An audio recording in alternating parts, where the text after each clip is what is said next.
ఆకాశంలో చచ్చిపోకూడదు, నేల మీద చచ్చిపోకూడదు, పగలు చచ్చిపోకూడదు, రాత్రి చచ్చిపోకూడదు, ప్రాణమున్న దాంతో చచ్చిపోకూడదు, ప్రాణం లేని దాంతో చచ్చిపోకూడదు, మనిషి చేతిలో చచ్చిపోకూడదు, మృగం చేతిలో చచ్చిపోకూడదు.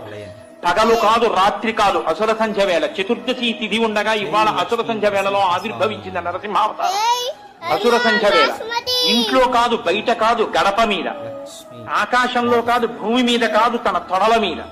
ప్రాణం ఉన్నవి కావు, ప్రాణం లేనివి కావు, కొడవళ్ళ లాంటి పెద్ద పెద్ద మిలితిరిగినటువంటి గోళ్లు. మనిషి కాదు, మృగం కాదు, సింహం. కింద కాదు, పైన కాదు, తొడల మీద పెట్టుకున్నారు. పెట్టుకుని తీసుకొచ్చి పడుకోబెడితే ఆయన నోరు విప్పి పెద్ద గర్జన చేసి వాడి వంక ఇలా చూస్తే ఆయన దంష్టల యొక్క కాంతులు చూసి కళ్ళు అదిరిపోయేట. కళ్ళు కనపడ్డం మానేసి ఆ తొడల మీద పడుకోబెట్టుకుంటే నిస్తేజుడైపోయాడు ఆయన యొక్క రౌద్ర స్వరూపాన్ని.